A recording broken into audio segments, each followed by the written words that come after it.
कशा आहात सगळे? आज आम्ही चाललो होतो मेन रोडला, म्हणजेच मला शंभूसाठी कपडे घ्यायचे होते, कारण की दिवाळीचे कपडे घ्यायचे होते, वापरायलाही कपडे घ्यायचे होते. पुण्यापेक्षा इथं स्वस्त कपडे मिळतात, त्याच्यामुळे मी इथंच घेऊन घेते.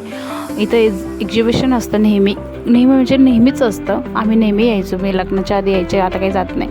त्याआधी माझं खूप महत्त्वाचं काम होतं, का शंभूने माझ्या मोबाईलचे जे साऊंडचे बटन असतात ना, ते तोडून टाकलेले होते, मोबाईल पाडून त्यामुळे मी ते काम करून घेतलं.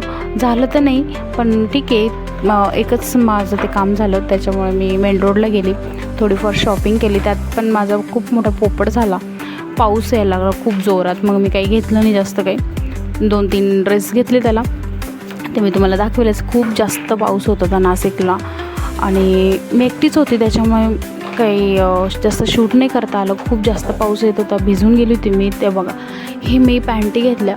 पुण्यात ह्याच पॅन्टी खूप जास्त महाग भेटतात, त्याच्यामुळे मी इथं त्याला 5 पॅन्टी घेतल्या, 2 टी-शर्ट घेतले आणि सँडल घेतले.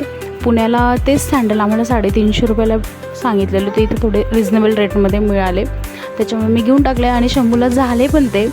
आणि काही नाही, मग रात्री इथं खूप जास्त लाईट जात होती, लाईट नव्हती, पाऊस येत होता. त्याच्यामुळं शंभू आणि माझ्या बहिणीचा मुलगा युग, तो पण खूप मस्ती करत होता याच्यासोबत. तो थोडा मोठा आहे याच्यापेक्षा, थोडा म्हणजे 6 वर्षाचा आहे तो, त्याच्यामुळे याचं आणि त्याचं चांगलं जमतं.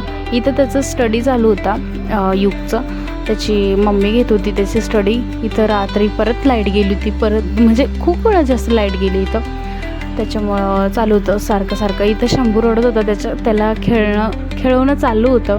मम्मी इथं करत होती त्याला शांत, तरी तो रडत होता. सो गाईज, असा होता माझा आजचा दिवस. बाय.